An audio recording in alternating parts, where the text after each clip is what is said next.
So you want to press, but you don't know where to start. To be honest, pressing is the hardest thing to do, in my opinion, in soccer, or one of the hardest things to do in soccer. And the reason it's so tough is because it takes the full team to communicate for it to work. Because if you just send one player, then it's going to be pretty simple to bypass that with a supporting run back here, and now your press is done. So that's not really a press when one player goes. Your team needs to work together. And the key here is creating numerical advantage. You also have to think about what your strengths are. Are you a possession-based team? Are you a counter-attacking team? Where do you want to win the ball? Those are really important points because that's going to think about what the line of confrontation for your team is. And we have different lines of confrontation. We can talk about different blocks. You hear this a lot in the professional game. We can talk about high, mid, or low. There's high, there's mid block, and then there's a low block. So that's really where you're going to confront the ball. So for me, in my opinion, I think that the closer I win the ball to the net, the better I have a chance of scoring, right? That's just my personal opinion. So because of that, we're going to try and win the ball as high as possible. Now, this happens in different situations. For example, in a goal kick, I'm not going to commit all my players. That makes no sense. So my press when it comes to a goal kick is going to be different than when it's just a phase of play, right? So if they have the ball and they're resetting, right? So let's say they kept possession and the ball is here, right? That's going to look very different than the goal kick because we're already in our position. Versus what happens when we have the ball and we lose the ball and we transition into defense. So when we transition, my press is going to also look different. So in every single phase of play, and there are 4 phases of play, right? Defense, attack, 2 transitions, transitioning into attack, transitioning into defense. All those are going to look very different. But I want to give you some basic ideas as to how to build that press for your team overall. So let's take this most simple situation. Well, it's a complex situation, but just so you can understand here, it's a goal kick. Okay, teams are lined up, let's say, like they do in the professional game now, which is usually having 2 players within the box. As I come in here to press the ball, because again, we're a high press team, first thing that we have to do is we have to make the field small. The field is gigantic, and if you decide to press on the whole field, your players are going to be dead tired, and it's just not going to work. So first thing I need to do is I need to make sure that this player can only play on this half. So if we take this and we pretend that there's a line going all the way down, that's where the player is going to play, on this side of the field. Oh, I need those.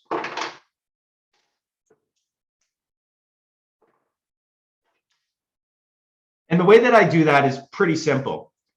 I need to get my player in this situation to cover that passing lane so that pass doesn't come across. Now, can this pass come backwards? Yes, it can. And in that situation, we just hold or we continue the press and we work hard. But again, that depends on what your philosophy is.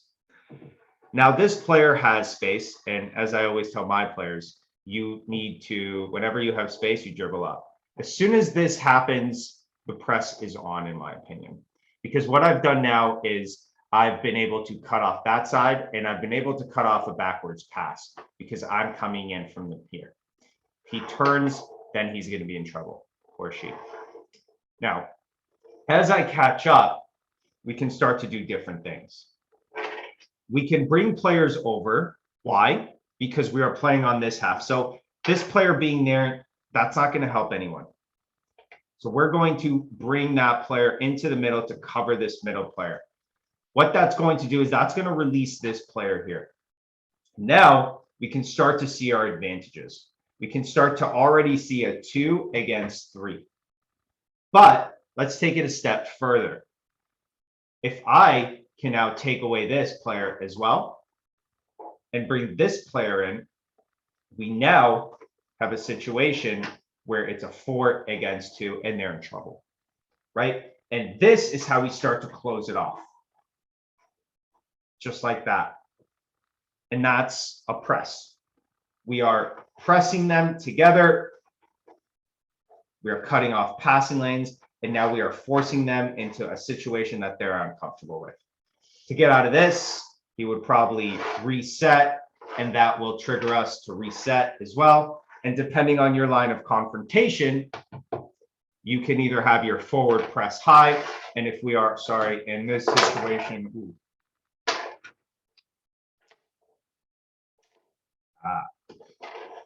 if we're already in this situation and he passes back, then we can continue the press there if you'd like, or you can reset your shape depending on what you're comfortable with. Now let's talk about triggers. Triggers are one of the most important things in a press. If you don't have triggers, then your press won't work because your players will just be running and running and running for absolutely no reason. In my opinion, a trigger is something that allows you to create a result. So for example, if this player does a specific action, that will prompt us to do a different action. So that's what we're looking for. We're looking for a specific action. And for me, the top one, hands down, is a bad first touch. If they take a first touch, that is terrible. I don't care where we are on the field. We are pressing high because this player now needs to be pressured. Okay. And most likely they're panicking with that bad first touch. So then we press, we go all out no matter what. And then we try and win that ball. The second thing that could be a press, a trigger, could be a certain player. So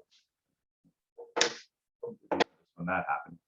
So let's say you're playing a team that you've played before or that you've done some research on, and you realize that their best player is their center midfield. Okay. And what you don't want is you want to take this player right out of the field. Or let's make it even easier. Let's say this is their best player on the wing. You do not want that player to get the ball. So your job is to essentially press him out of existence. So the trigger would be, if this ball comes here, we want to cover all passing lanes to this player so that they reset. And then when the ball is on the other side, that's a trigger for us to attack the ball and to press really hard because we know that this side is weak compared to that side. So that could be a different trigger. You can have a lot of different triggers on your team, but it's really based on your coaching style. And it's also based on what your team is capable of. I hope you enjoyed this video. This is for 7v7, but these principles can be applied to the 11v11 game as well. If you play in any situation, right, we can talk about playing that 4-3-3. And it would look very similar.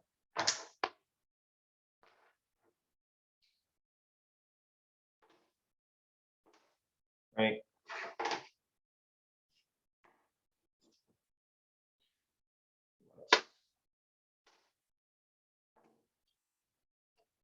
So we can talk about a 4-3-3 in the exact same way. We hold the press, okay? As that ball comes, our player will now cover.